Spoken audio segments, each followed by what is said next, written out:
Dream house magical door. Borabanda नाम के एक गांव में दो भाई साथ रहते थे। बड़ा भाई किशोर बहुत होशियार था और छोटा भाई लल्लन पढ़ा लिखा नहीं था। एक दिन उन दोनों के पिताजी अचानक गुजर जाते हैं। छोटा भाई बहुत दुखी होता है, लेकिन बड़ा भाई मन ही मन में कुछ सोचता रहता है। एक दिन बड़ा भाई छोटे भाई से कहता है, अरे सुनो ललन, अब तुम इस घर में नहीं रह सकते। तुम ये घर छोड़कर चले जाओ और अपना ठिकाना कहीं और बसा लो। लेकिन क्यों भाई, ये घर मेरा भी तो है ना। है नहीं था, क्योंकि पिताजी ने सारी दौलत और जायदाद मेरे नाम की है। अगर यकीन नहीं तो ये देखो कागज। लेकिन बड़े भाई, मेरे बच्चे, मेरी बीवी क्या करेगी? हम कहाँ रहेंगे? थोड़ा तो दया करो। अरे तुझे एक बार कहा वो समझ नहीं आता क्या? निकल जाओ यहाँ से। लल्लन पढ़ा लिखा नहीं होता, जिस वजह से उसे ये सारी बातें समझ नहीं आती और वो आखिर में उस घर को छोड़कर चला जाता है और एक छोटे से झोपड़ी में उसका सारा परिवार रहने लगता है। लेकिन लल्लन कोई काम नहीं करता और दिन भर घर में ही सोता रहता है। ये देखकर उसकी पत्नी कहती है, ये क्या जी, कुछ काम धाम क्यों नहीं करते? दिन भर बस ऐसे ही पड़े रहते हो। एक आदमी को ये शोभा नहीं देता। अरे तुम चुप करो। उधर भाई और इधर तुम दोनों ने नाक में दम करके रखा है। ऐसा बोलकर वो घर से बाहर चला जाता है। लेकिन शाम को जब घर वापस आता है तो उसकी पत्नी फिर से शुरू हो जाती है, अरे काम के ना काज के, दुश्मन अनाज के, कोई तो काम करो। तुम कब तक मेरे काम के भरोसे ही अपना पेट पालते रहोगे? लेकिन लल्लन कुछ नहीं सुनता और सो जाता है। तभी नींद में उसे एक सपना आता है, जहां उसे एक ड्रीम हाउस दिखता है, जिसमें एक महल जैसे घर और उसका एक बड़ा सा दरवाजा उसे दिखता है। लेकिन तभी उसकी बीवी आती है और उसे उठा लेती है। अरे उठो जी, ऐसे सोए हो जैसे करोड़ों की जायदाद है और अब बस चैन ही चैन है जिंदगी में। उठो और देखो कुछ काम मिलता है क्या। लल्लन उठ जाता है और रास्ते से जाते हुए सोचता है, ये क्या हो गई मेरी जिंदगी। भाई ने धोखा दिया, बीवी रोज रोज ताने मारती है। क्या करूं मैं अब, कहाँ जाऊं? वो ऐसे सोचते सोचते जंगल पहुंच जाता है और तभी वो वहां देखता है कि उसे सपने में जो ड्रीम हाउस देखा था वो उसके सामने है। अरे ये तो वही ड्रीम हाउस है जो मुझे सुबह सपने में दिखा था। लल्लन हिम्मत करके उस ड्रीम हाउस के अंदर जाने के लिए उसका दरवाजा खोलता है और देखता है कि अंदर बहुत सारा सोना, हीरे, जवाहरात है। वो अंदर जाता है और थोड़ा थोड़ा सारी चीजें उठाकर लेकर आता है और खुशी की जिंदगी जीने लगता है। उसे जब भी कुछ चाहिए होता है वो वैसे ही उस ड्रीम हाउस में जाकर लेने लगता है। लेकिन एक दिन उसका बड़ा भाई उसे देख लेता है और वो सोचने लगता है कि छोटा इतना अमीर कैसे बन गया। वो उस पर नजर रखता है और उसका पीछा करके उसका राज जान लेता है। एक दिन लल्लन उसी ड्रीम हाउस के जादुई दरवाजे से अंदर जाते रहता है। यह देखकर बड़ा भाई समझ जाता है और एक दिन वो भी वहां पर आता है और अंदर जाता है। आखिर मुझे उसका राज पता चल ही गया। चलो अब जल्दी से सारी चीजें उठा लेता हूँ और निकल जाता हूँ। किशोर काफी सारा सोना, हीरे, जवाहरात एक बोरी में भरता है। लेकिन जैसे ही उस जादुई दरवाजे पर वो आता है वो दरवाजा खुलता ही नहीं। अरे अरे ये दरवाजा क्यों नहीं खुल रहा है? अरे ये क्या हो गया? अरे कोई खोलो इस दरवाजे को। लेकिन वो समझ जाता है कि उसकी आवाज कोई नहीं सुनेगा। वो 2-3 दिन वहीं पर भूखा प्यासा रहता है। उसके बाद वो अपने छोटे भाई को फोन करता है और कहता है, अरे लल्लन, मुझे बचा ले भाई।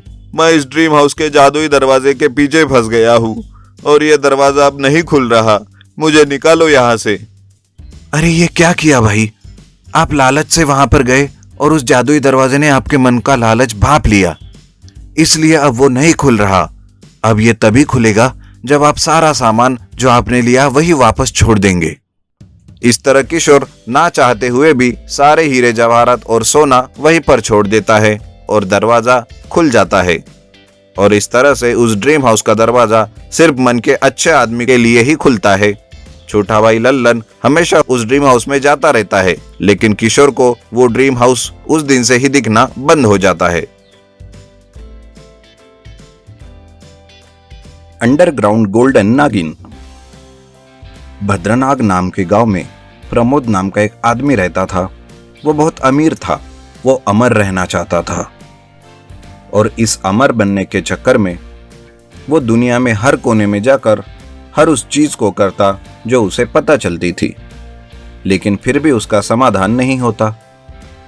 फिर एक दिन उसका एक दोस्त बाबूलाल उसके घर आता है और वो कहता है, अरे यार प्रमोद, अमर बनने के चक्कर में तू इतना क्यों घूम रहा है? तेरा इस तरह घूमकर कोई फायदा नहीं यार। अरे यार, तो फिर मैं क्या करूं? मुझे किसी भी हालत में अमर बनना है। अमर होने के लिए तुझे सिर्फ एक काम करना पड़ेगा। क्या तू वो करेगा? अरे यार, अमर होने के चक्कर में मैंने पूरी दुनिया घूम डाली। अब तू ही बता, क्या वो काम मैं नहीं करूंगा जो तू बोलेगा? बोल, क्या करना होगा? हमारे गांव से कुछ कोस दूर काली पहाड़ी पर जो गुफा है, उस गुफा में अंडरग्राउंड में गोल्डन नागिन रहती है। तूने अगर उस नागिन को अपने वश में करके उससे वो गोल्डन मनी मांग लिया तो उस मनी से तू हमेशा के लिए अमर हो जाएगा। क्या तू सच कह रहा है? अरे यार, झूठ तो मैं कभी बोलता ही नहीं।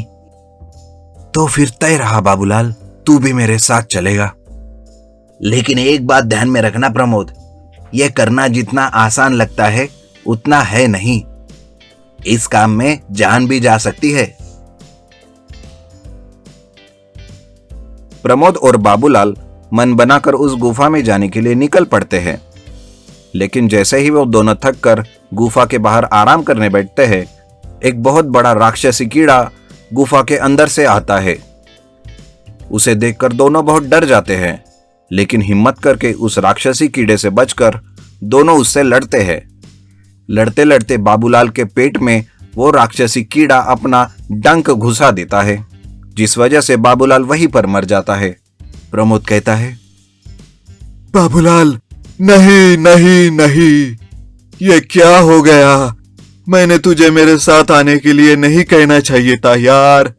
तू मेरे लिए मर गया, लेकिन मैं इसका बदला लेकर रहूंगा बाबूलाल। प्रमोद अपनी पूरी ताकत से उस राक्षसी कीड़े से लड़ता है और अपने पास रखी एक तलवार से उस कीड़े को मार देता है। और इस तरह से प्रमोद उस कीड़े को मारकर अपने दोस्त बाबूलाल की मौत का बदला ले लेता है। प्रमोद वहां से आगे बढ़ता है और अंडरग्राउंड में जाता है, लेकिन उसे वहां कुछ नहीं दिखता। वो काफी देर तक सोचता है कि आगे क्या करे। तभी उसके सामने एक बहुत बड़ा पक्षी आ जाता है। वो इतना बड़ा होता है कि पूरी गुफा की दीवारों को उस पक्षी के पंख लगते हैं। पक्षी की आंखें लाल लाल होती है। वो बहुत गुस्से में होता है और प्रमोद को देखकर उस पर झपट पड़ता है। उस पक्षी से वो लड़ने लगता है।